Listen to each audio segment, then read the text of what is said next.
Excuse me, sir. I'm calling this regular meeting of the Stuart City Commission, the Community Redevelopment Board and Community Redevelopment Agency and Community Redevelopment Board for the 27th of October. In order. Good afternoon to all of you. Good afternoon, Mayor. Roll call, please. City Commission and Community Redevelopment Agency, Chair Rich. Here. Vice Chair Collins. Board Member Clark. Here. Board Member Giobbe. Here. Board Member Reed. Here. Board Member Breckville. Here. Board Member James. Here. Community Redevelopment Board, Chair Breckville. Here. Vice Chair Moser. Here. Board Member James. Here. Board Member Laughlin. Here. Board Member Manera. Here. Board Member Scherer.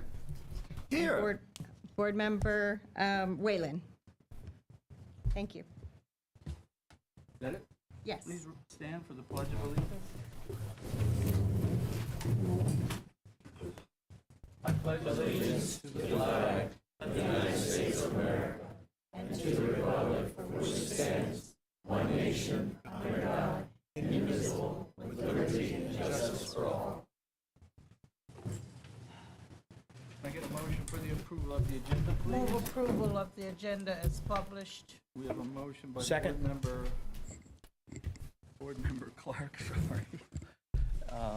And a second by Board Member James. Any Oh, I'm sorry, Board Member Breckville. I It should can be have known. James if you want. I don't, either way. Any public comment on this item? Seeing none? On the agenda? On the approval of the agenda? No, we're just. I'm sorry, it's just- they're not using the microphone, they can't hear me. Okay, this is just, we're voting on approval of the agenda. All in favor? Aye. Opposed? Seeing none? Could I get a motion for the approval of the prior meeting's minutes, please?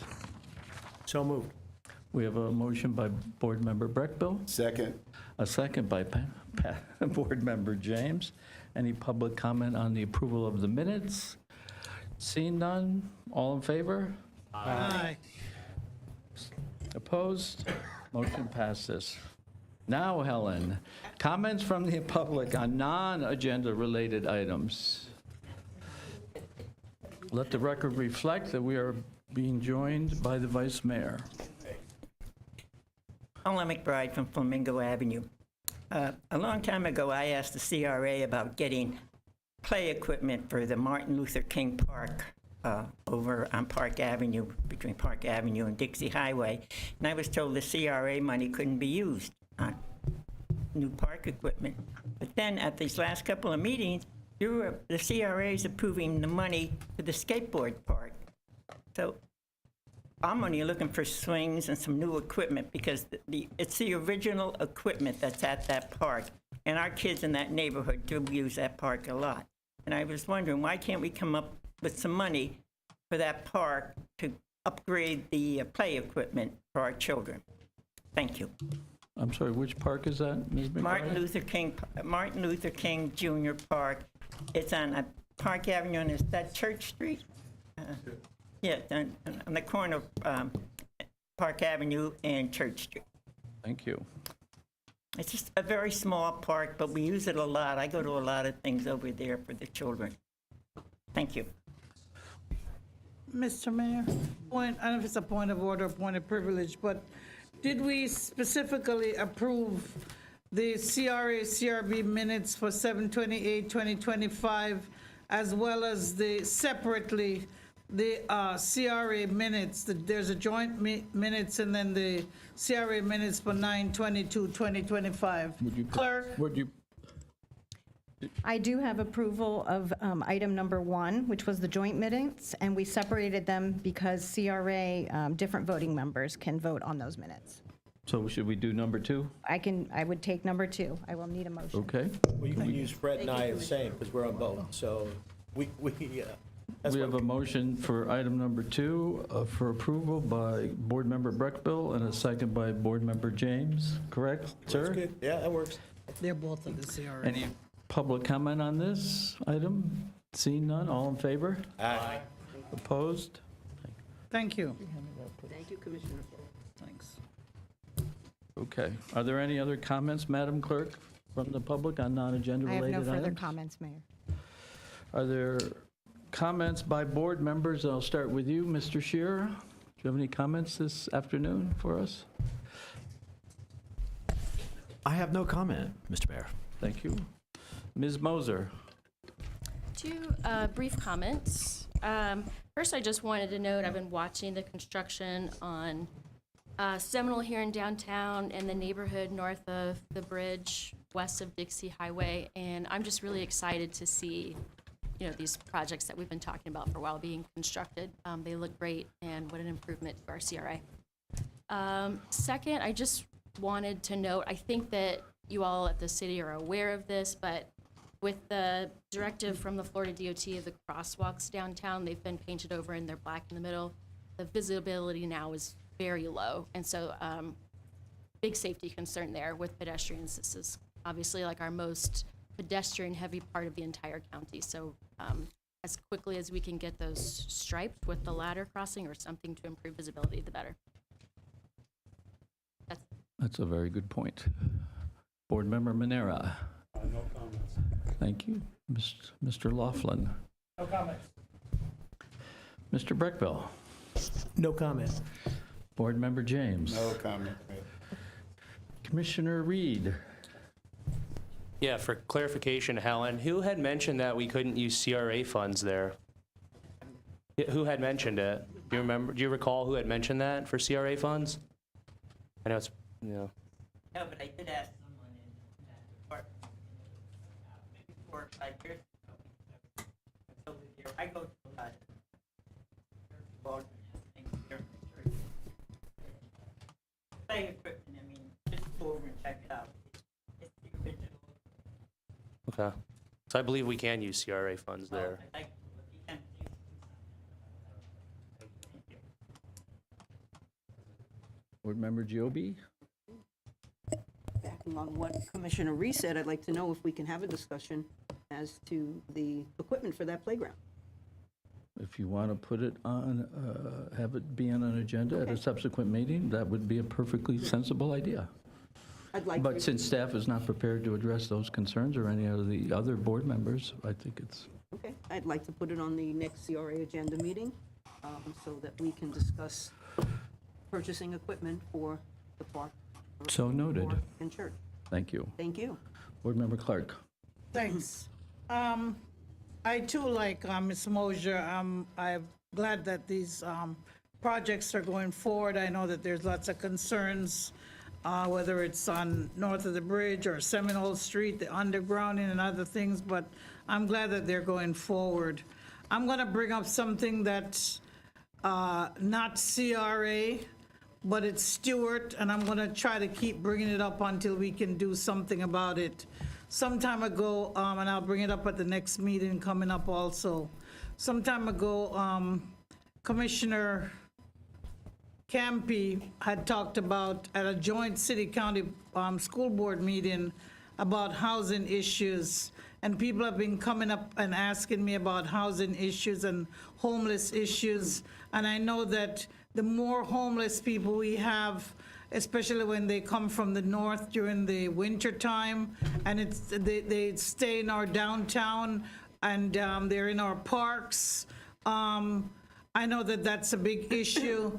I don't know if there's any availability for anything, and it's going to be some time before somebody can actually build housing or provide opportunities for people to use vouchers to go someplace.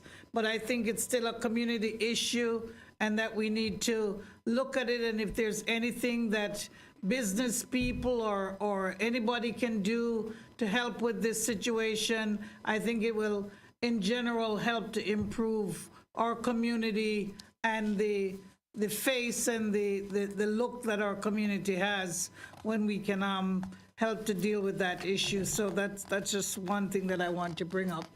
Thank you. Is that all? Yeah, that's Thank it. you. Mr. Vice Mayor? I have no comments. Action items. Item number 3. Mr. Baggett, will you read that for our consideration, please? Sure. Resolution number 08-2025, CRA, a resolution of the Board of Community Redevelopment Agency of the City of Stuart, Florida, approving the conceptual plans for the Stipman Neighborhood Sidewalk and Drainage Improvements Project, providing an effective date and for other purposes. I believe we have a presentation by, I'll open the presentation. Panal Gandhi Savda, CRA Director for the record.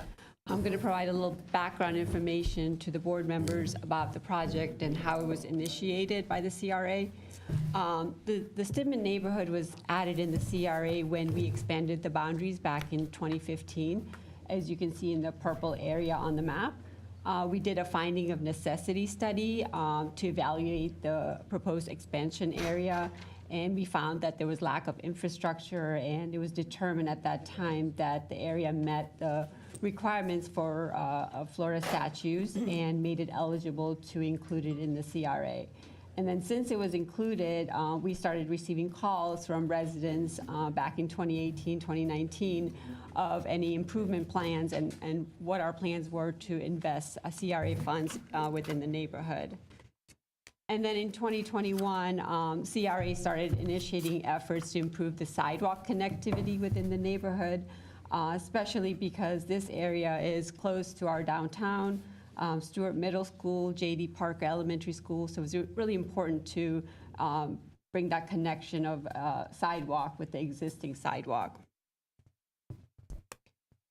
We've held 4 neighborhood meetings and many field visits with CAPTAC. Joe Capra is here with us since we initiated the project. Throughout the project, the residents continuously expressed concerns about the sidewalk placement, especially on Fifth Street.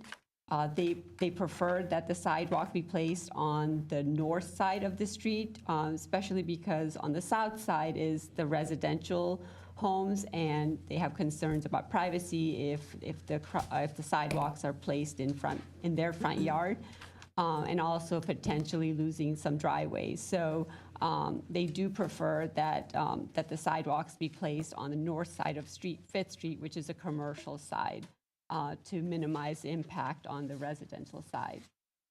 The project was presented at the joint board meeting back in July 2023.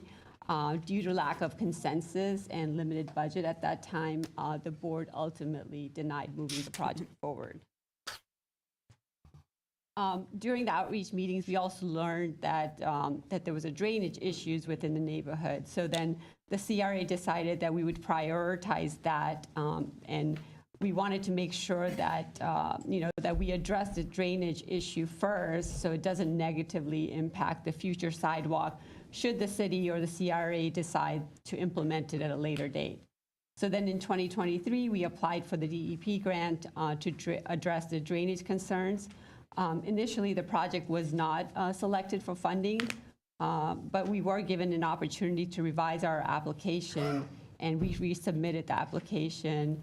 We made it better, strengthened the application, and for the second resubmittal, the project was awarded $1.6 million for drainage improvements. In the meantime, we were still getting calls from neighborhood regarding pass-through traffic and speeding, so we installed stop signs throughout the neighborhood to address their concerns, and especially after the completion of the Boys and Girls Club, they were really concerned about people using the neighborhood as a cut-through traffic. So then we have received a lot of positive feedback from the residents, so it is having a positive impact on traffic calming in the area by placing these sidewalks throughout the neighborhood. I'm sorry, placing the stop signs throughout the neighborhood.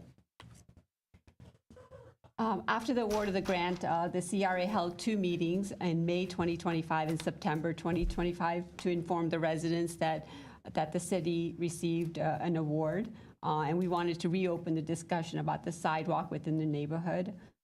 We explained to the residents that since we are moving forward with the drainage design, it would be a good time to revisit the sidewalk concept to ensure both projects are coordinated. We do have a strict timeline to complete the drainage improvements per the grant agreement. So it's very important that we finalize the conceptual streetscape design to avoid any losing funding for the project.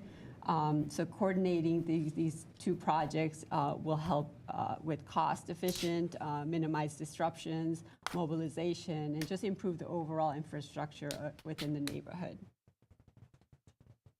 The residents agreed to proceed with the drainage and sidewalk improvements concurrently. The consensus from the residents is to place the sidewalk on the north side of Fifth Street and west side of Cortez Avenue, as you can see on the plans here. We've also provided hard copies to all the board members, so you can look at that. And we're also proposing to install new and or any missing sidewalks along High School Avenue, Amerigo Avenue, and Balboa. The existing sidewalk on Stipman Boulevard will remain in place, and we'll just repair or replace wherever they're damaged. Joe Capra is here. He's going to provide more details about the design. Also, there were some discussions about the Yale Street concept, so he'll kind of go through those concepts with the board members. At the end of the presentation, we're looking for the feedback from the board members on the overall plan. Also, motion to approve resolution number 08-2025 CRA, authorizing staff to move forward with the preparation of the final construction plan. I'll let Joe take over from here, and he'll walk you through the conceptual plans.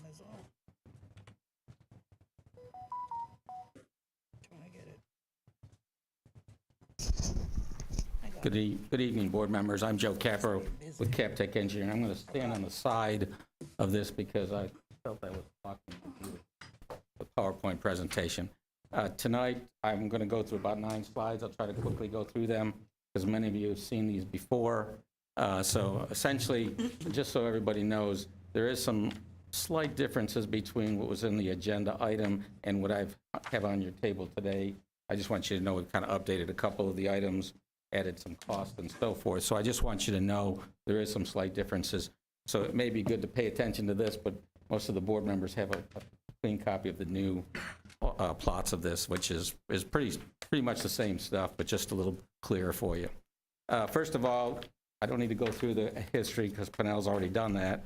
I think what I'm looking for tonight is obtain all the board's approvals for this complete street type of project. It's really a narrow street. I know we call it yield on the plan, and we use concepts from the yield street criteria, but essentially what we're talking about is narrowing the streets tonight. Where we're at is we've done a conceptual plan that I'm showing you tonight.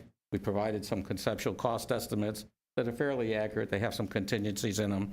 We'd like to get done with the design, permitting, bidding, and then ultimately the beginning of next year, first quarter is when we really need to start construction. And that's important because it's probably about a 15-month project to get this completed. There's quite a few components to it. And obviously the main objective is a $1.65 million grant we have. Make sure everybody recognizes the grant. You have to spend your money, and then we get reimbursed for it. So we have to make sure those items are put in place, and they have a deadline. Now, they have a deadline in 2028, but it'll catch up with us quickly. So again, I'm very conscious of grant work and so forth and making sure we meet our deadlines. The first slide that we'll go to, Pennell, the next slide.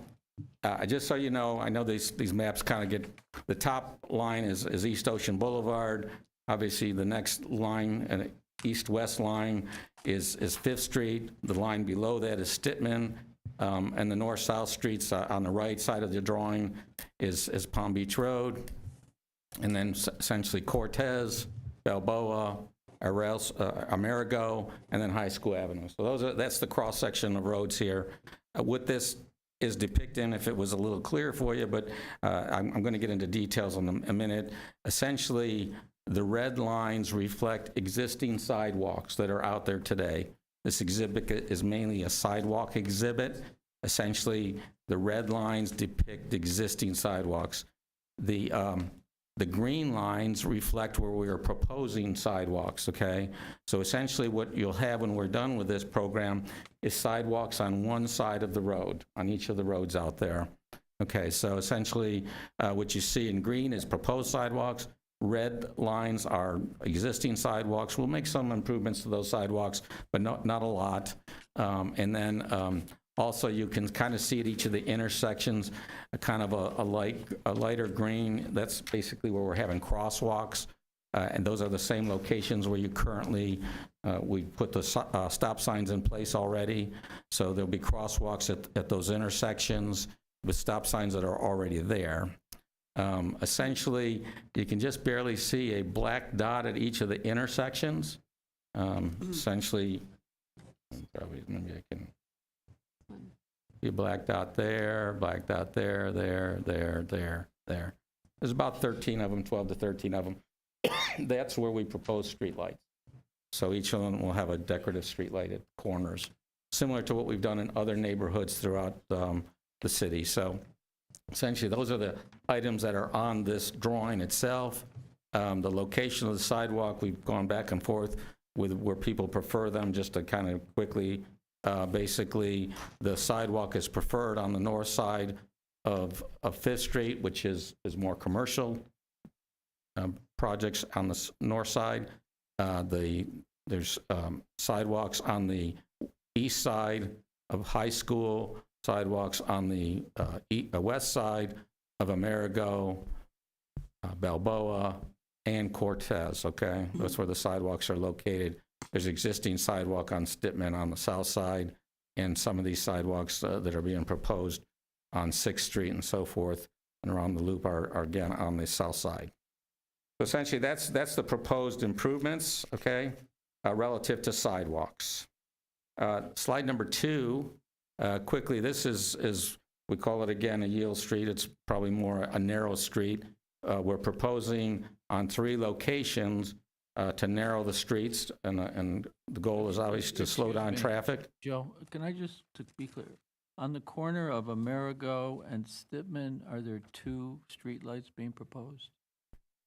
Amerigo, there would only be, yeah, there really only going to be one. Sorry, there'd be one. We haven't decided really what corner to put it on, but you're right, there'll be one sidewalk or one street light there. Okay. Sorry about that. Yep, there's only one at each corner. Good catch. Good catch. Oh, we call him Eagle. Yeah, that's right. He's doing pretty good there. Good. Anyways, essentially what the narrow streets are, what we're proposing on narrow streets is that the roads that are currently 2 10-foot wide lanes will be narrowed down to 2 8-foot wide lanes for a total of 16 feet on the narrow streets. And the streets that we're proposing that on are 5th Street and Stitman and Cortez. Those are based on the last public meeting we had with the neighborhood, where they prefer to have those. All other streets, the width of the roads will be as they currently exist. Okay. So those are the 3 narrowed streets that we are talking about again. 5th, Stitman, and Cortez. Okay. Next slide. Again, this one gets into a little more detail, and I'm only telling you about the typical sections. The next slide blows these sections up that are down here, so they're probably going to be easier to talk from the next slide. So let's move to the next slide and just kind of go through this. There's a little bigger print here. Essentially, you can see and this here is 5th Street, okay? And this is generally from High School to Cortez, okay? And what you should know is there's 2 different sections here: 5th Street, High School to Cortez, and this is 5th Street from Cortez to Palm Beach Road, okay? The difference is mainly from High School Avenue to Cortez, there's commercial businesses on the north side of the road. And so in this one, we are proposing parking on the north side of the road. And so what we did is we left those would be eastbound traffic line, the edge of pavement.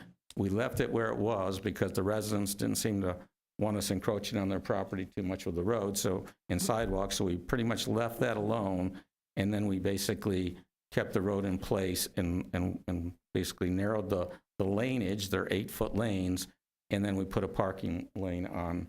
And again, mainly the parking lot will be, the stalls will be basically on the north side of the road, and they'll be between High School Avenue and Cortez. And both of these, we've put in a very shallow swale. The idea being is what you're going to see in a later plan is our drainage program, which has a lot of pipe, inlets, conveyance, storage, and so forth.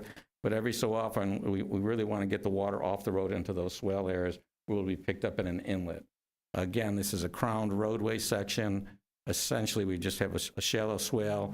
And again, our motivation is just to try to keep the roadway traffic away from the pedestrians.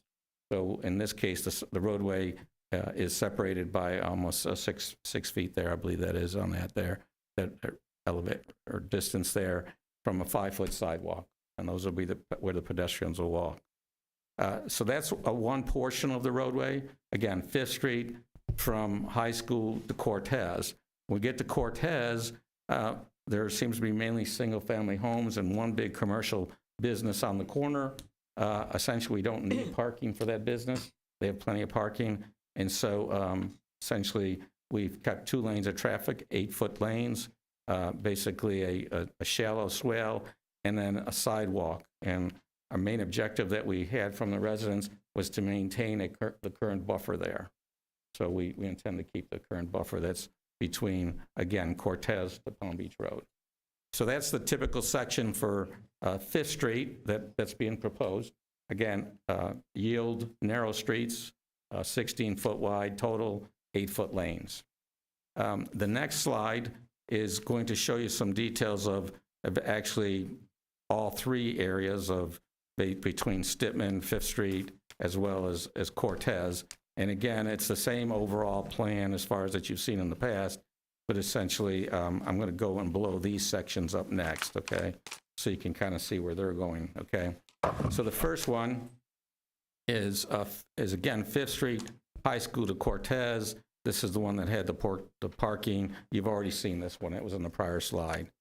The second slide is actually Stitman. Again, in this one, we left the sidewalk where it exists along the south side of the right-of-way. We put a little more area between the sidewalk and the street. We took some of the street away from this side, and we narrowed the street towards the north. Okay. Again, both have a shallow swell, and basically, again, they're 2 8-foot lanes again in that area of Stitman. The next slide is Cortez. We have a little more flexibility on this one, but essentially, we did have some drainage concerns. The sidewalk is being proposed on the west side of the road. Again, 2 8-foot lanes, and then we put a swale in between the sidewalk and the roadway that we're narrowing up, okay? And there'll be a sidewalk on both sides. So those are typically the 3 different sections of the narrows yield street areas that we are proposing. The next slide.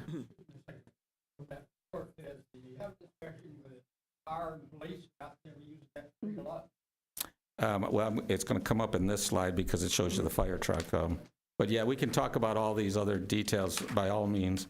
Everybody's going to have an opportunity to speak. So I just wanted to let you, I was just going to kind of go through the presentation. So obviously there's a concern, or there's been a concern about emergency vehicles, garbage trucks, Amazon trucks that make deliveries and so forth. So we try to kind of give you a depiction of, so this depicts a 20-foot wide street, 2 10-foot lanes, okay? And that's pretty much a typical fire truck, and then the vehicles that would be on it, okay? So that's 5th Street per se. Again, we then looked at 5th Street in a narrow street with 8-foot lanes on 8-foot lanes in each direction. As you can see, the fire truck encroaches. So one of the things that we are proposing is in that street that we're narrowing, we will take the asphalt away, but we will have a stabilized shoulder. It'll be base rock with sod on top of it, so it'll look like it's actually part of the swale work, a swale next to the road and so forth. So if a vehicle does have to get out there, hopefully we don't see fire trucks down there, but there's occasion they would. Again, there's also driveways that the people can get away from the truck and so forth. So essentially, that's kind of depicting what would happen. A typical vehicle, a car, 6.5-foot wide, maybe 6 feet to 6.5 feet wide. The truck is about 10 feet wide. Again, there's about, I think we depicted a separation there of at least 1 foot to the center of the road. It's about 2-foot separation. Obviously, in a normal 20-foot wide road, it'd be about 4.5 feet separation between the cars in either direction. So that's one with the fire truck, okay? The next slide, again, I know I haven't answered your question, sir. I just wanted to kind of go through the slide. The next slide is really a garbage truck, okay? Surprising enough, the newest garbage trucks that you have are a little narrower than the fire truck, and they're about 8 foot, a little over 8 foot wide, and then an Amazon truck. So this is kind of the wider Amazon truck. I measured one yesterday. In my neighborhood, it was 6.5 feet wide. This shows 8 foot, so they're different size Amazon trucks, but essentially you can see, you can get around it. And now this is a 20-foot wide road here, okay? The bottom one is the narrow street of 2 8-foot lanes. Again, you can see it's pretty tight. Again, but you can get around the garbage truck and stay in the pavement, and the same thing with the Amazon truck. Anyways, those are just 2 exhibits to just give you an idea of what the separation will be if those type of vehicles are out there on the road. The next slide, I apologize, this is kind of a lot of information. Again, the orientation is the same, but we have these blue lines and purple lines that you see here are storm sewer improvements, okay? Essentially, we're putting pipes and inlets throughout each of the roads. Mainly, this area of High School Avenue ultimately goes to the ponds that are along MLK, okay, into those ponds. And so essentially what we're doing is creating a conveyance system for the water that's ponding on these roads, okay? Ultimately, there's some exfiltration in there. They get storage, whether in bioswales, they go through baffle boxes. Some of the baffle boxes we may try an alternative to, but essentially the water in this area, we've tried to hit where the low spots are in these neighborhood areas with storm pipe and inlets, and taking it and conveying it to ponds. In the middle here, between Amerigo and pretty much Cortez itself, all this, again, pipe work and so forth, will take it to those same ponds. So this area will be draining to the south. And again, in pipe systems, the water will be conveyed, it will be treated, and so forth. Again, I know I've explained this to the boards before. It'll be like a treatment train program that's going on here in this neighborhood. And then on the east side, these will be going into the hospital pond area where they currently drain to, but we will be extending storm pipes into areas that are currently there's ponding of water on the roads. So essentially, this is where we've obtained a significant size grant from DEP. It's called the SWAG grant. We will spend the money on the drainage, and this are the improvements that will happen first. The neighborhood does have water and sewer lines that we have to avoid, maybe some minor adjustments to those, but there is sewer and water in this neighborhood. Next slide. Just to give you an idea, the cost that we've accumulated through all the various meetings, drainage turned out to be the most expensive item and the most requested item. So that's the top of the list, about $2 million worth of improvements. There's sidewalks that'll need improvements of about $938,000. Parking on that, it's really this is parking on Fifth Street. And then to create the yield streets, we need about $328,000 to make those streets narrower. There's all sorts of fees for consultants and contingencies that I've added to this, so you're about $4.3 million. On top of that, the request for streetlights came after the fact, so I put $50,000 for that, and milling and resurfacing is really the money that the Public Works will be contributing to after we build all these improvements, if you want to decide to mill and resurface all the roads. And that's what those numbers are there below. So you're talking about $4.8 million roughly in here. Again, this is a concept plan. I do have quite a bit of contingencies in here and so forth, but I wanted you to know what I've put the money into on the project. So, next slide, I think, is really just questions, so we can go back to and answer any questions. So do any members have any questions of either Pinal or Mr. Capra? I just wanted to add that when we noticed for this meeting, I did receive a lot of emails and phone calls from residents along Stitman Boulevard where they don't want Yale Street. So if they are here, they might speak about whether they want it or not on Stitman Boulevard. We do have consensus for Fifth Street and Cortez. So just wanted to give you a heads up. Now, what were the dates of those 4 meetings? I'm sorry? What were the dates of those 4 meetings, neighborhood meetings? Oh, we've had meeting in 2002, 2023, and the last 2 meetings were in 2025, May and September. Okay, thank you. You want the dates? I can actually give it. I didn't know how important it was, because we had one in, we started the project in July 2022. Could you come? We had meetings on May 2023, July 2023, August 2023. Mainly, we spoke about drainage, okay? And then in 2024, we submitted the grant, so that we didn't have a meeting, but we did submit the grant request. And as Pernell mentioned, we didn't get it the first time, so we resubmitted it and it continued, and they finally gave us the money. We received the grant in March of 2025, and then in May of 2025, we basically discussed the stormwater and sidewalks. And then obviously on the 18th of September is when we had the last meeting to talk about the narrow street concept. So the neighborhood has had 1 meeting regarding the narrowing of the roads, in essence. Is that correct? Well, I believe it probably came up in a couple. It came up in, a couple of other meetings also, back in May and then Okay. September. So we've had 2 meetings regarding the Yale Street. Commissioner Reed? Hey, Joe, do you know if there's any requirements for fire trucks for NFPA fire code as far as road widths? Or do we know if the chief is here at all? The chief could be here, just so you know, we did have, we did present these to the chief, okay? And he was okay, because at one time we had talked about actually a narrower than 16-foot. He was okay with the 16-foot. So I just want you to know, if he's here, that's great. Is he here?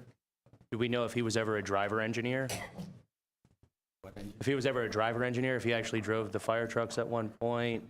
I don't know his, and I was just curious. I know he's one of the members of the fire department. Mr. Capra, could you remain at the microphone, please? The city has every single development project reviewed by the fire as part of the development, and they review a CAD program to make sure that all vehicles can go through. I don't have his report on this particular project, so I don't know what he said as it relates to this street, but I do know that it was given to the fire department, and the city of Stuart doesn't have DEs or driver engineers as positions in the Stuart Fire Department, so he would never have served as a driver engineer. However, they do review every single site plan and make sure that the driving trucks have gone through, and I know that we also provide services to Sewell's Point, and there was an issue just last summer with a fairly narrow driveway that I know the chief was very involved with as it related to the widths of the road, and also in talking with the trees too, they take into consideration actually the height of the clearance as well, so that the trucks don't hit the branches going through. But I don't have his report.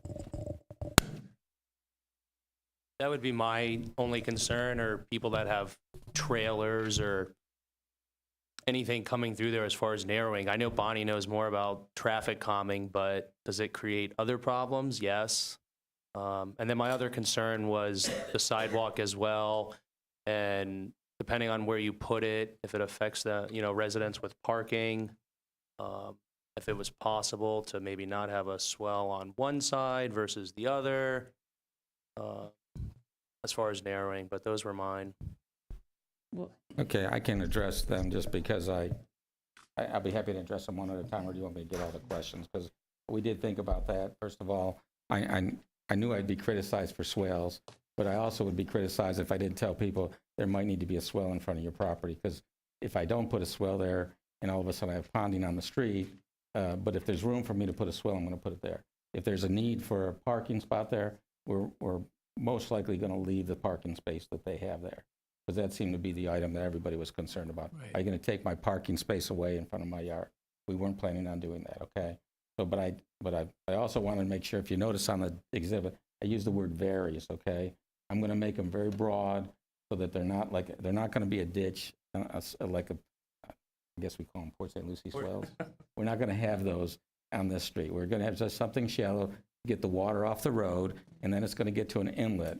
But if I don't have swale in there, I'd be putting inlets just about everywhere on the road. So we don't want that. So that's why I want to make sure the water can go to an inlet. And that's what the swale is more for, conveyance. But it also can go across driveways, and it can go across, and I also like to tell people, in the current criteria for stormwater management, people should expect there's going to be water in the swales in the front of their property. There's going to be more storage of stormwater because we keep getting more intense storms more often, and people are going to see more water on the properties. Now, my goal on these is to make sure that it stays there for a very short period of time. And we basically, so that's the intent of these, is to get the water off the road so people can get to their home, store it in a green area, and then make sure it dissipates and evaporates and gets transmitted to the outfall in the storm sewer system. So that's where the stormwater comes in. Was there another question you had on? No, that was really it. I'm concerned when we narrow streets. That's one of my big, I get it from a traffic calming perspective, but if you're driving a big vehicle, it's not fun. If you have a boat, trailer, just not feasible at all. That's my personal opinion. I don't narrowing the streets. Did we Well, do, the issue, you're did we do absolutely a correct. If we get the traffic, complaints, it's usually from that tows a boat. Yep. And I get them every time I do a roundabout. Now, you can make them wide enough and make it so people can get around it, but I wouldn't want to tell you that you will not get a complaint. Because Yeah. you will get complaints for people hauling any type of trailer. Yeah. It just happens. It's just not possible on an 8-foot street to Yeah, right. tow a trailer at all. And the other thing that we've been doing a lot of work on is canopy. Canopy is very important for residents as well as our communities. Basically, the typical rule is you want it to be higher than 14 foot. Well, you're going to find some areas that it's not higher than 14 foot, and cutting that branches from the bottom and FB&L coming from the top and cutting them. Those are things that we seem to get a lot of comments about. I don't see that being a big problem in this neighborhood. I'm just saying those are things we will look at as we actually get to the final design to make it so that we don't take away canopy. Thanks, Joe. Board Member Shearer? Thank you. You know, I get really excited when I hear trees. So I'd be remiss if I didn't emphasize that I know Pennell may or may not have this included as part of the plan, but I noticed in the budget, I didn't see anything for street trees, shade trees. So that is included in the plan, or would be something that would have to come subsequently? So we are going to place trees wherever it's feasible, and we also have the residential street tree program, so we're hoping that the residents will take advantage of that. This year, we planted 15 trees in residential front yards. So I think with this project, we'll get more interest from residents, and also we're just going to do it wherever it's feasible. And maybe Joe can expand on that. Well, first of all, the swales are, the sidewalk will be going around trees on sidewalks. And as far as the swale goes, we're obviously not going to cut down a tree for a swale. And I say obvious, I mean, we don't plan on doing that. And again, we're narrowing the street, so we're taking up what is already in the road, already is roadway. So our intention is not to take trees down. If we need to, we have a video of the project before we start, and if there's a tree or something that we need to work into it, I do have some contingencies in the budget that we can pay for. Yeah, glad to hear that we are trying to maintain or keep some trees. That's great. I guess I was thinking about also adding some more shade trees and street trees. Okay, you got it. Good. Vice Chairperson Moser? Thank you. I don't recall, Pennell, in the beginning of the presentation, did you say when you did the stop signs that you did traffic counts at the center of the street, or you put in the speed feedback signs?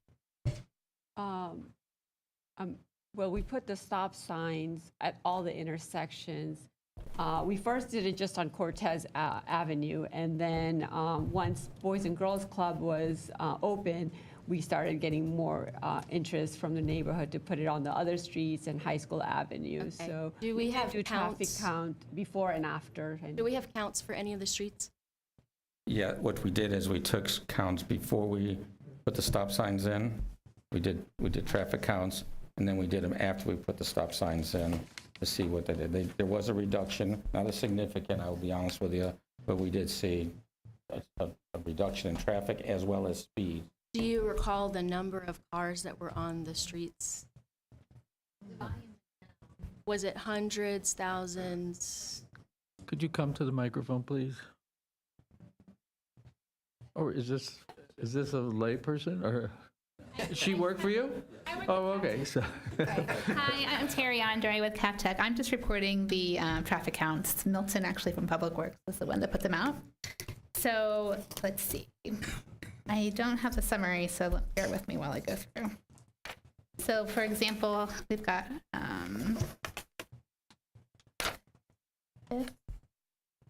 high school pre, high school post. So High School Avenue, August 25th. Then we have High School Avenue, July 1st. And so the difference, you were looking for volumes specifically? I just want total numbers, yeah. Vehicles 1935 before. And I'm sorry, this is over a 24-hour period, or? in the 997 after, it was 1 week. 1 week, yeah. 1 1 week. week, okay. 1 week. And you All said right. how much was the after? 997 That's on high school. on high school. Do you want That's- another one, Fifth Avenue, for example? That's the I'd like to busiest hear- street in that yeah, I'd like neighborhood to by hear far. Fifth and Stipman. Yeah, I'd rather see Fifth and Stipman. All right, I've got Stitman before 11:15, and then Stitman after, hold on.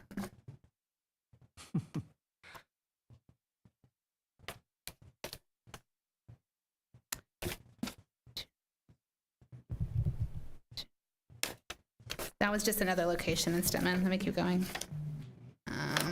So we're gonna do.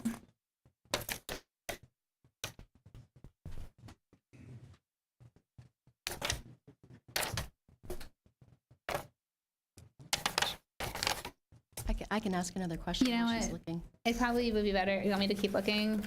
Yeah, you can keep looking. Why don't you look and come back, and Yeah, because I don't have it organized. Okay. Vice Chairperson I'll Moser come can back. continue with her other questions. Okay, the street lamps, are those pedestrian scale or are those tall? Pede- Yeah, are those tall? Yeah, pedestrian. So scale, we're talking yeah. 12 to 16 Right. feet. Okay. Can I say my comments now as well? You may say anything you wish, Okay. Ms. Moser. For the audience and the residents in the neighborhood, I don't work in the city of Stuart, but I do work in transportation, and traffic calming is one of the biggest things that I do. So I was really excited to see this on the list, and I'm really happy that you're all here today. So you put the stop signs in because you wanted to stop through traffic and you wanted to slow some cars down. As a consultant, the very first thing that I would tell you to do to slow down cars is to narrow your street, either making your travel lanes narrower or using trees to make the street look narrower. It's just the first thing I would tell you to do. And the reason is because the wider a travel lane is, the faster a car goes. On an interstate, they're 14 feet wide, so you can go 70 miles an hour. On a major arterial, they're 12 feet wide, so you can go 65. Urban arterial, they're generally 10 to 11 feet wide, depending on if you get a lot of bus traffic on the street. And then local streets, they can be smaller.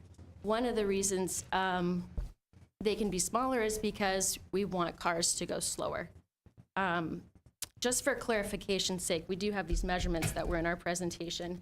Those were including mirror widths. So the average pickup truck is 6 feet 8 inches wide in the United States, and the average Amazon truck is about 80 to 87 inches wide, not including the mirrors. So our cars are not as wide as we think. The same goes for boat trailers, any kind of trailer. Legally, nothing can be wider than 8 feet wide other than a fire or emergency access vehicle in Florida. So far, what we've seen with these traffic counts are we're talking about a little over 100 cars a day per street. So if we're worried about the street being narrow and cars passing each other, that's just not going to happen a lot. A little over 100 cars a day is a really low volume. I live on 10th Street. We're getting 3,000 cars a day. And we still don't see a lot of, conflict with cars passing each other. And I want to point out that fire emergency access on these streets is going to be really rare. It's only going to happen if there's an emergency on your streets, because these are not streets that the fire access, or that the fire trucks need to use to get through somewhere else. They would be using East Ocean Boulevard, Palm Beach Road, MLK, bigger streets, so they can get places faster. A few more things. Let's see. I do want to point out less asphalt means that more stormwater is able to just drain. It's not going to run off. So you get 4 less feet on each of these streets. That really adds up. Your engineers can talk more about that if they want to.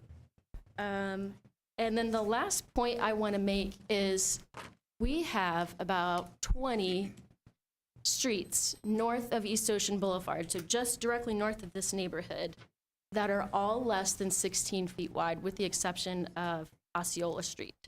They have been functioning that way for I don't know how many decades. People have boats, fire is able to access.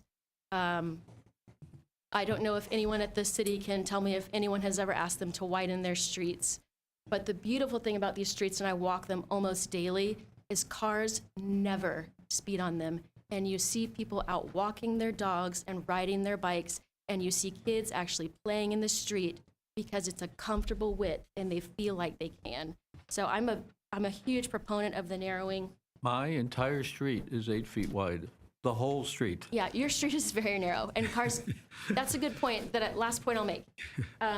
We're calling these yield streets, but technically these streets, 16 feet is wide enough that cars can pass each other. They just have to do it slowly. A yield street would be like Flamingo Street, where it's 8 feet wide and somebody's got to stop and kind of pull off the road in order to let someone else pass. That's not going to be the case on a 16-foot wide street. I would encourage all of you just to take a quick drive down Riverside or Weir or Cortez on the north side. The streets are all really narrow and there are no issues on those streets. Thank you. Thank you. Do you have another board member, Manera? Yeah, I just had basically, I wonder if there's a further breakdown on the expenses for drainage improvements and the construction. If it's lumped into a large sum, but I don't know if they're available to give breakdown of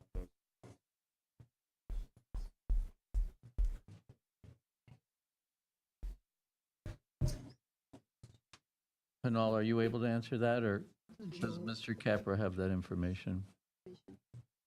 The breakdown for the drainage. I'm sure we can obtain it.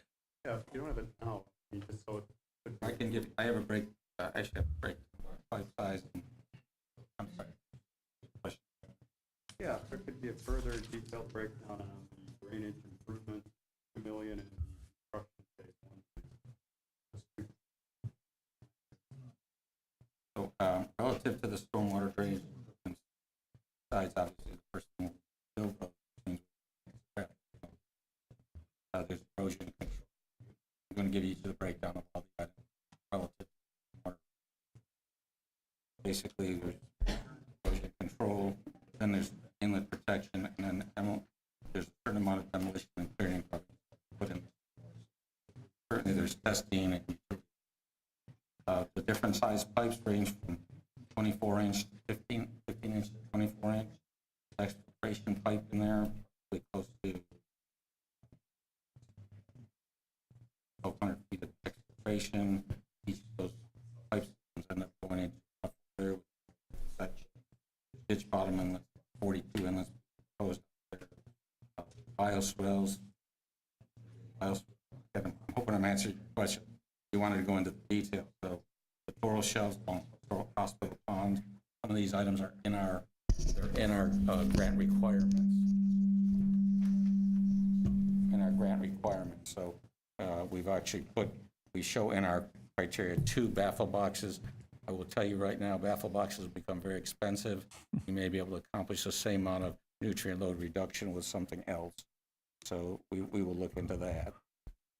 You have Obviously, 2 there's baffle boxes, I'm sorry, 1 on each end of this project, or 2 Yeah, you got going one into the high school hospital pond? Yeah, we have one. We pretty much have the 2 outfalls that we have to the west side are going to get those. Okay. Box. There's already a baffle box going out of Hospital Pond into Kruger Creek. Already one. from there. Now, we could also do some, sometimes we make these Generation 1 baffle boxes and improve treatment by adding an insert to them. We could do some of that if we. Alternative, you talked about brain people. Well, there's variety of things. I mean, we can do more bioswale, which we have, when we have the room for it. We can do, littoral shelving, more of that. Again, we can, in the baffle boxes that we have, we can improve them by putting inserts in them. We can do them, and we can do inlets and do some improvements into those, and put some type of filters in those. But other items that are in there is repairing pavement restoration, because we have to do that when we do this, because I got to keep the roads open for people to get to their homes. And of course, repairing pavers, concrete driveways, again, excavating the swells and sodding the swells. The project does require for the grant to have a monitoring program when we're done to show that we are meeting, we are nutrient load, we're reducing the nutrient, or nitrogen and phosphorus. Did I give you an indication? And I Is just want that to the breakdown you're clarify, looking for? sorry, the contingency is just for unexpected expenses. So the actual construction cost would be, is proposed at 3.3 million, and another million is just for unexpected costs that could come up when we're in construction. Yeah, right. Actually, there's less than $1 million. I don't Less want than to, that. I don't want to deceive. There's about $380,000 in contingency. Could you pull the microphone just, there you go, thank you. I didn't want to touch it again, afraid it would make a noise, sorry. Board Member Manera, do you have any additional questions? No. Okay. Mr. Breckbell. Yeah, I just have one comment. You know, a number of years back, we passed an ordinance about golf carts. And, you know, these transitional neighborhoods, like you've got over here with Stitman and Cortez and that, you know, if we could work that in, because that would be narrower streets, you know, you'd maybe have dedicated golf cart paths. But, I mean, that neighborhood in particular over there, so close to the middle school, so close to the elementary school, would be an easy way to move people without putting cars on the road. You know, and I think a lot of the neighbors in there probably have a golf cart, but I know what down the road, as we're getting older, you know, moving cars around, it's just nice to have a golf cart and be able to take them in the neighborhood, especially a neighborhood like that that's a neighborhood. You know, you might be going, it's not just going through it to go someplace fast, you're actually maybe going to someplace in the neighborhood, and you want to get there without having to, you know, make it a difficult path. So I just mentioned that mainly for Joe in the future, if there's any possibility of working in the golf cart process to some of these neighborhoods. The golf carts are legal on those Stuart streets now. They just have to be registered. No, I know. The problem is that they're not legal on the county roads, so Right. they couldn't drive on Palm Beach Road or East Ocean Boulevard and others, so they end up being kind of landlocked within their neighborhoods. And if they try to take their golf cart from downtown and start driving down East Ocean Boulevard, you start getting an interference with cars going, you know, 15 to 20 miles an hour and cars going 45. And that's why I know that they're, and I have a golf cart, so that's why I know that, and all they got to do is be registered, and that's great. But what I'm saying is, as we're going forward in the future, and we're redesigning some of these neighborhoods, particularly some of the neighborhoods that are right on the border of the CRA, which this is kind of right on the border, and downtown, it would be nice to have an even flow, that there's a path for people that want to take their kids to school on golf carts and things like that. That's all I'm saying. And it maybe could solve some of the lane problems, because now you might have a bigger road that you could use in case of emergencies, but smaller for most of the normal travel. But anyway, I just throw that out there. Okay. Board Member James. Thank you. Just one quick question. I heard you talking about some drainage and sewage, and there would be some homes that would be affected, but I didn't see where the cost would come from. If you had to relocate or refix some of the drainage for the homes that were along those areas that you're proposing, will the city pick that charge up? Will the resident be charged for that? Okay, so this exhibit's the drainage exhibit. We are going to be putting in drainage in the road right away, okay? In most cases, what's blue on there is new drainage pipes, okay, and inlets. Over on the lower right-hand, the west or the east side, you see the red pipes. Those are existing drainage pipes. those will probably be cleaned, but those pipes are active and are working, okay? But as far as the drainage of the road and maybe the sidewalk next to the road, that's what's going to be going into those pipes. Now, the private properties, they may have some drainage issues on their property, and quite frankly, we like to encourage them to handle some stormwater storage, but we want to also provide an avenue for them to discharge their water, and that's what those blue and red pipes will be for. So they can, they can get the water to the right of way, then we can pick it up on those pipes. So the point is, I'm not. Includes a $1.6 million grant that was obtained by the CRA. Thank you. Any other questions of Mr. Capra? Mr. Vice Mayor? No? You're going to take water, it's going to feed into Fraser Creek from the lower left. Is that true, Mr. Capra? Ultimately, that drainage basin, anything that goes to the south, to MLK, into those ponds, and through an outfall system goes ultimately to Fraser Creek. The one to the northeast, the red and the blue to the northeast between Cortez, goes to Hospital Pond, which ultimately goes to Kruger Creek. Right. You're going to become known as the savior of Fraser Creek, because we've been trying to clean this creek up for a while, and one of the big problems we're facing is insufficient flow. So between Seacoast Bank and this, I think we're well on our way to reviving this waterway, which would be huge. As regards drainage and stormwater, this is a huge challenge all municipalities are going to face. A little anecdote, my wife and I were driving back from North Carolina last night. We were in just north of Indian River County around 4:30. We were in the hardest, and we've lived here 45 years, the hardest rainstorm we have ever been in. There were hundreds of cars pulled over on 95. I'd never seen that before, anywhere near that number of cars pulled off. People were desperate to get off at the exits.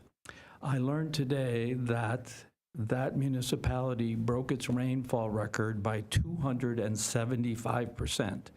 These are the type of events we're seeing now, both in quantity and duration. And so I'm so happy to see that we're making the commitment to your neighborhood to get that water out of there. And these are steps we're going to need to take. I assume, Mr. Capper, these conform to the updated stormwater regs going into effect. That's correct. January 1. Yes, sir. That's just, I'm so happy we can provide this for this neighborhood. As far as the narrowing, so I live on Flamingo, north of East Ocean. It's a little one-lane street. He knows it. The city has proposed at various times to widen it, and the neighborhood freaks out. They're like, don't you dare widen that street, because it is, people drive so slowly, and the kids love to go on, and everybody likes to walk on it. I remember when we proposed narrowing Colorado, oh my, you would have thought we were saying no cars would ever be allowed on Colorado. And it's proved to be a huge success. We created a whole new neighborhood in the city of Stuart, the Creek District. And if you, I remember when we, so there's another word for this is called road diet, is sort of the term of art that's used. In the Potsdam neighborhood over there on West Ocean, above West Ocean there, when we started talking to them about narrowing those roads, they're like, no. And yet now, I'm pretty confident if you talk to anybody who lived there, they would be like, boy, that was the best thing that ever happened to. That is a very charming, walkable, safe neighborhood. So I do appreciate these proposal. We have a lot of experience around the country with narrowing, with road diets, and they can be very effective. So are there any other comments or questions from any of the board members? If not, I'll entertain a motion so we can get to public comment. to approve this, Resolution? resolution number 08-2025, resolution of the CRA. Second, Mr. As presented, Commissioner Clark? Yes. We have a motion by Commissioner Clark, and who seconded that? The Vice Mayor? Do we have any public comment, Madam Clerk? Why don't you read the resolution? I don't think it's necessary, do you? Okay. We do have public comment. We have Kevin Hempel. Oh, Kevin Hemp. Is Ms. Hempel here? Mr. Hempel, I'm sorry. I haven't seen him in a long time. If you could just Hi.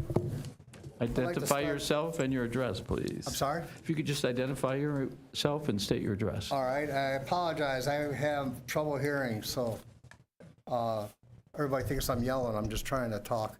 My name's Kevin Hempel. I live at 512 Southeast Cortez Avenue. It's on the corner of Cortez and Stitman. I'd like to begin by reading part of an email my wife and I sent Joe Capra and Pennell last May 23rd. Hi, Joe and Pennell. Good seeing you at the Stitman Edition neighborhood meeting. We are fortunate to live in Stuart. I'm a retired city worker and know how hard it is to keep everybody happy.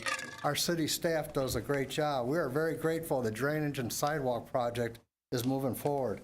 As I told you at the meeting, my wife and I have been in favor of a sidewalk connecting Martin Luther King Boulevard with East Ocean Boulevard. While our flooding is dangerous, walking down Cortez Avenue is even more threatening. Living on the corner of Cortez and Stitman for 40 years, we have seen mothers pushing baby carriages, people in wheelchairs going to the 900 building, and other medical offices. The new stop signs have been a big help. Virtually now, only local traffic comes down Cortez Avenue. Also, the 25-mile-per-hour speed limit is being observed. In no way do we want to slow down the process to install a new sidewalk. Since '86, we've seen, when we bought our house, several times we've seen dogs and cats killed on that corner. However, we're hoping that the final design will respect the 40 years of landscaping my wife and I have installed along Cortez Avenue. Please, if you can, save what you can. But if a palm tree must be moved to save a life, the city has our full total support. Our only concern regarding a sidewalk on the west side of Cortez is the drainage needs to be considered when designing the sidewalk. Please do not construct a dam that will prevent the water from sheet flowing out of our backyard to the existing drain. As I said, my name is Kevin Hempel. I first came to Stuart in 1971, April, spring break. I was the city of Stuart building official in the late 1990s. I have an urban studies degree. I have a civil engineering degree, an AS degree. I have an AS degree in architecture. I'm a licensed general contractor. I'm a licensed building official. I earned my state license for fire inspector and plan review. In '85, we purchased our home from Judge David Harper on the northwest corner of Cortez and Stitman. In the early 2000s, my wife and I purchased our second rental home on the southwest corner of Cortez and Stitman, which is right across the street. Over the decades, my wife and I have invested heavily in rehabilitating both homes beyond the minimum current building codes, including electric, HVAC, plumbing, systems, metal roof, windows, exterior doors, and accordion shutters. However, our home at 847 interior floods when it rains heavily. I have videos and photos on my phone I could share with you. We need, is that the time? Yes. That's all right, you can finish, sir. We need, thank you very much, I appreciate that. However, our home, we need your help to correct the situation. This situation was inadvertently created by the city 20-some years ago when they did the initial storm drainage project. My wife and I have spent several $1,000s over the years correcting the drainage problem that floods the interior of our house. Along Cortez Avenue, we plead for a new sidewalk similar as located on Kindred near the post office with a gutter between the street and the sidewalk. There are many advantages to this design, including cost savings. The new sidewalk impact to the property's existing landscape will be minimal. With humility, I'm a resource of historical knowledge over 40 years neighborhood, and I will be willing to help and get involved. Our last comment is, please listen to our neighborhoods, and thank you to the CRA board and the city commission for caring and all your hard work. Thank you. We do appreciate it. Peter Martinez. That's Cortez to US It's a cute little house.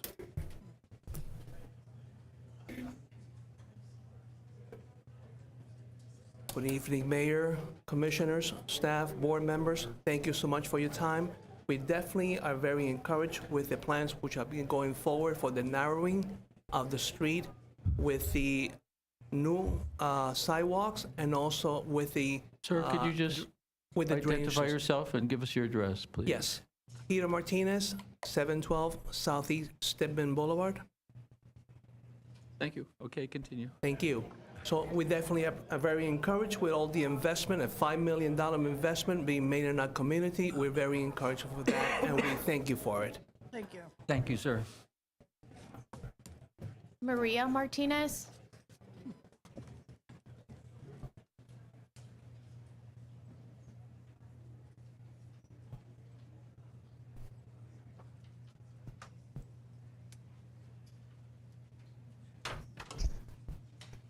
Good evening.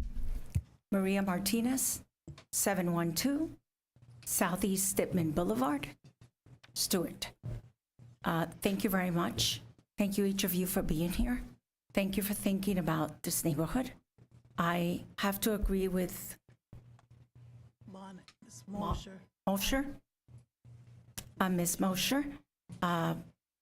Stedman, I heard something about Stedman neighborhood not wanting to yield. And my husband and I drove around, I believe it was Flamingo or somewhere around there where the street was only 8 feet.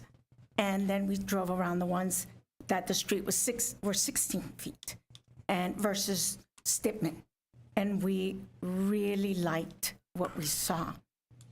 We saw a street, not the 8 foot, obviously the 16, but we did see the street where cars can come and go, but it was a more community-like feel, and I think it will stop traffic.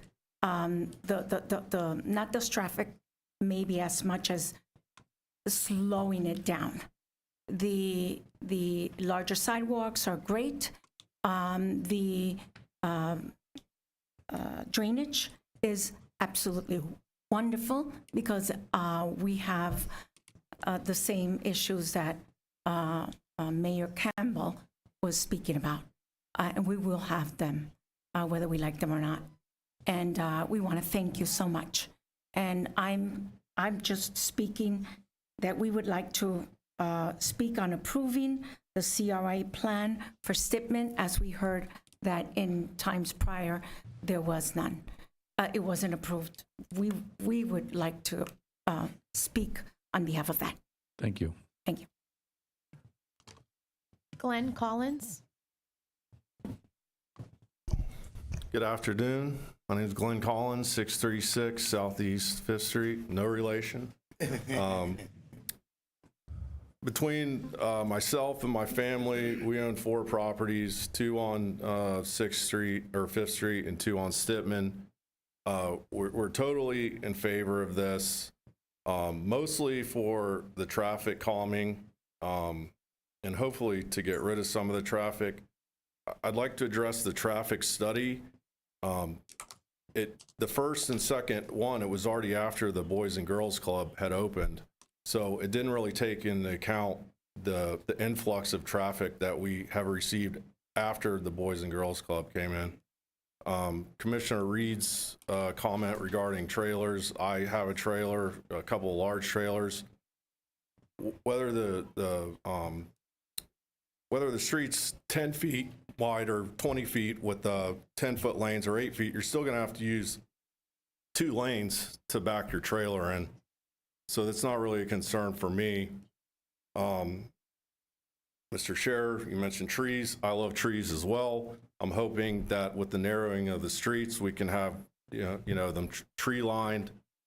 And then Ms. Moser, what a breath of fresh air. I hope that her comments can be read again before you vote, because everything she said is exactly what I agree with. And then just stuff that she said about the, less asphalt, the water can percolate into the ground. It just makes sense. And, you go on to the north side of Ocean, and those neighborhoods are beautiful there. And I'm hoping that we can, have our neighborhood go in that direction. Thank you. Thank you. Ed Stout.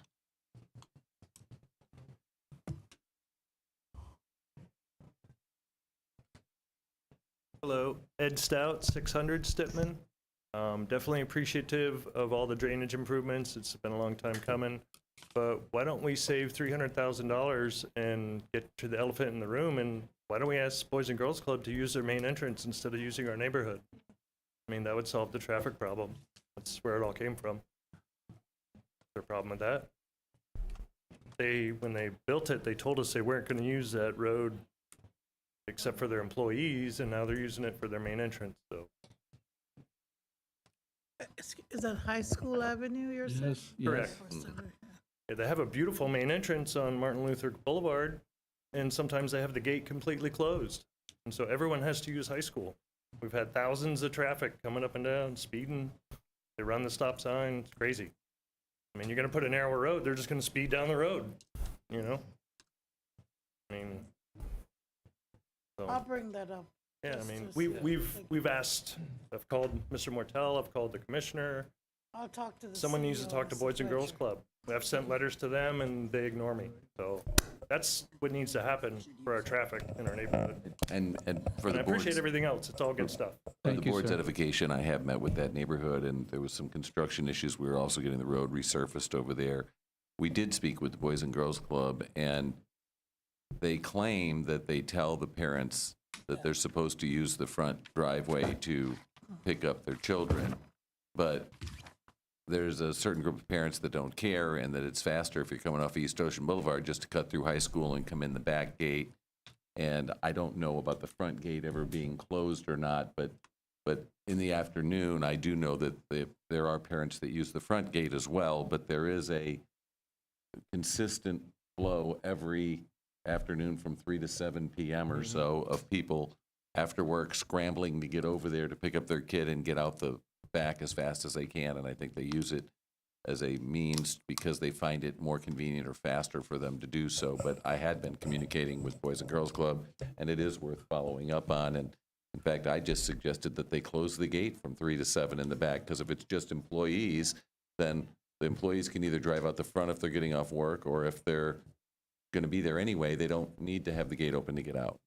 But I also know there may be some fire issues with that as well, but we haven't gotten. So it's something the commission can investigate further. Could let it be known that I do love everything the Boys and Girls Club does.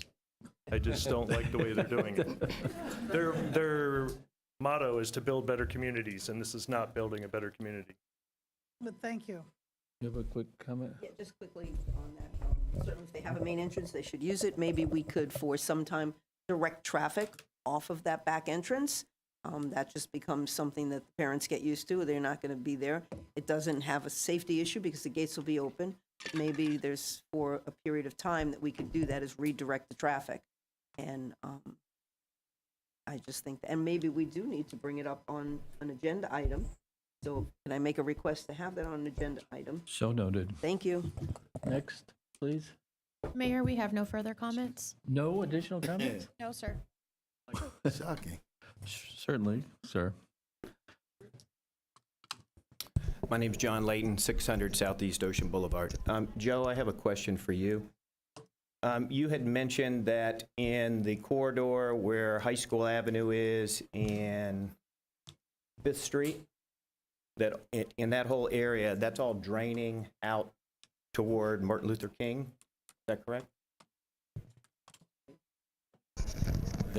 We're going to have a pipe system that's going to come down from, as you know, from East Ocean south at that point. I know some of the stuff that on the north end goes to the East Ocean Boulevard. I agree with that, but we're going to have an inlet there and take it to the south through the system that ultimately is the same system that actually was built by the Boys and Girls Club. But we were going to, you can see the blue pipes there. So so at the corner of Ocean and High School Avenue, that inlet goes to the county. Yeah. And have you had a discussion with them about that issue? Actually, I think Milton, I think you just recently cleaned that inlet out. And so the city is actually maintaining that inlet. Okay. And so that, because it was clogged. There's a big problem. Yeah, right. So, and that's why he's been checking it and seeing if it solves it by cleaning it out. Okay, and then down at the corner of Fifth Street and High School Avenue, in the northeast quadrant, there is an inlet there that goes into an exfiltration system. Okay. And it appears you're connecting that, but I'm not sure, because I do know down at Pittman, there is a concrete inlet there, that if you connected those, then you would have positive outflow. Right, and that's what our plan is. Is that what you're gonna do on that side of the street? We're going to take it across the street and tighten that system and come back south, and then bring the system farther south, Right. all the way to. Just wanted to clear. Yeah. Thank you. Yep. Thank you.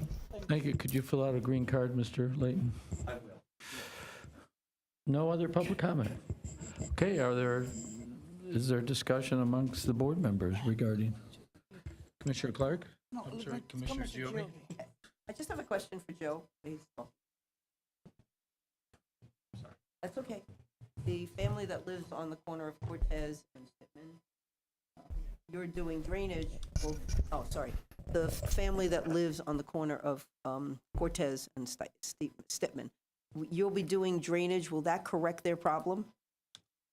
Yes, we met with Kevin quite a few times. okay. That was my only But yeah, question. some of the stuff, I'm actually putting some inlets there for that, but he has a unique problem with the sidewalk too, so, and I'll be working on that, but also the water, as you know, we're putting the sidewalk on his side of Cortez, okay? And he wants to make sure that the water from his lot still has an avenue out from his lot to that system that I'm putting in there. It just wasn't clear sometimes Yeah, to talk to yeah, you. it is. Thank hard. you, Joe. Yeah, it's not very clear on the map, sorry. Mr. Hempel? If I may. Yeah. May I say something? I'm sorry? No. May I say something? Oh, I had a comment, but that's okay. Go on. So I did receive emails from some of the residents along Stitman Boulevard that did not want narrow street. I know we're hearing tonight that some of them wanted. So I just want to be transparent, that when we give direction to staff, whether on Stitman, do we want to keep the narrow street or do we want to keep the existing width of the street? So I do need direction on that, because some of those residents could not be here because of their work or whatever, so.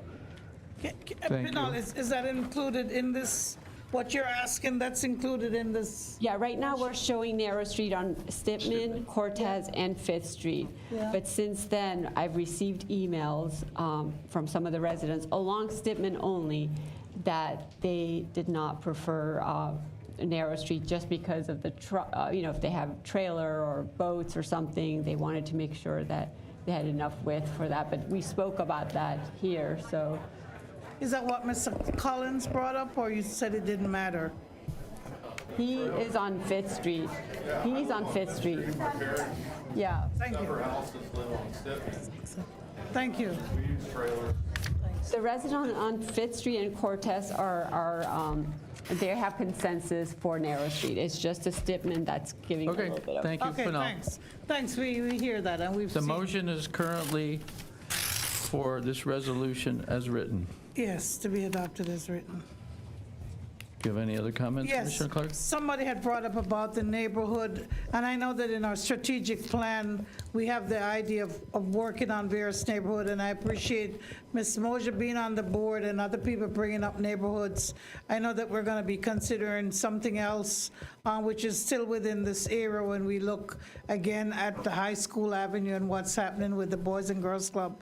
But for the public, if there's anything at all in your neighborhood, bring it up to us, bring it up to staff, so that when we have funds or the opportunity to make plans to use CRA funds, then we'll have projects that we can work on. So that's important to bring that up, or to bring it up to any of the members of the CRB board or CRA in general. Thank you. I think there's one more. There's one more. A comment? Oh, sorry. I'm missing? not in charge of the meeting. No, that's okay. I just Okay, happened to see it. Mr. Layton. Okay, seeing no other comments or questions of staff or amongst ourselves, I will ask for the roll call, please. Board Member Giobi? Yes. Board Member Clark? Yes. Vice Chair Collins? Board Member James. Yes. Board Member Breckville. Yes. Chair Rich. Yes? Board Member Reed. No. Can you repeat that? I'm sorry. No. Thank you. Motion passes. Thank you. Before I adjourn the meeting, because I have many friends who live in your neighborhood, and one of them threatened to chain herself to the tree, which was an interesting suggestion. I will be going into your neighborhood, trying to meet with many of you as I can to discuss what's required with regard to the banyan tree on Stidman. So I will bring Mr. Shearer with me, since trees have no greater advocates than Mr. Shearer. So that is an issue we will address. There are many conflicting interests when it comes to trees, unfortunately. We have FP&L and we have the services that go under the streets. So we'll try to come up with a great solution. Seeing no other items for our consideration, I will adjourn this meeting.